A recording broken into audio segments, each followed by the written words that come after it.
Scientists and engineers from AMC's Army Research Laboratory are working on a prototype exoskeletal device designed to displace weight from a soldier's helmet onto their shoulders. It's called the VLOS, or Vertical Load Offset System. Soldiers never come back to us and ask for a heavier helmet. They always ask us for lighter helmets. So the question is, can we make the helmet feel lighter? That's our focus with the VLOS. Want to go to your right? The concept was initiated by ARL as part of a broader effort to explore new modes of protection. America's soldiers are tough, but they're still human beings that can only tolerate so much weight on their heads. Now, we're not magically making the weight disappear, it's still there. And it's a relatively small amount, 5 to 10 pounds. The shoulder can tolerate it, okay?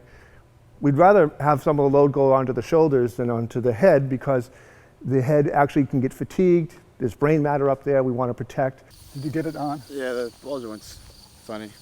Bill Harper, a research psychologist for ARL's Human Research and Engineering Directorate, tested soldiers during a week-long field study while they traversed 1.5 miles along a cross-country course before engaging in a series of sprints, crawls, weapons handling, and ladder climbing.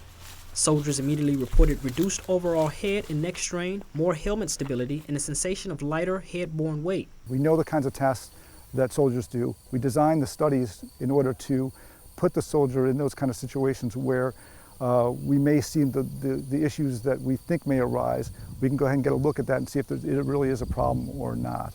Our goal isn't necessarily to make the soldier more comfortable. It may sound noble to do something like that, and obviously we would like to do that. Our real goal is to actually make sure that the soldier is effective. Soldiers don't always report head and neck strain problems, which makes developing the proper solutions difficult. That's where ARL's Human Research and Engineering Directorate, or HRED, steps in. And then look to your right. Scientists use motion capture technology to gather data from soldiers as they move through a range of motion. We took the data that we collected with the camera system and fed it into a three-dimensional musculoskeletal modeling program that let us actually quantify what were the differences in those ranges of motions, how did the helmet move relative to the head with and without the VLOS system attached to the helmet, and when there were night vision goggles on or not on the helmet. The idea here wasn't just preserving the neck fatigue or addressing the neck fatigue, but it was also a method of getting higher protection onto the head. In other words, we can now stop higher threats, on the helmet if we could put actually more material up there. And the idea of the VLOS is to make that tolerable for some extended period of time. The Army Research Laboratory is working hard to find the best capabilities to make our warfighters more efficient.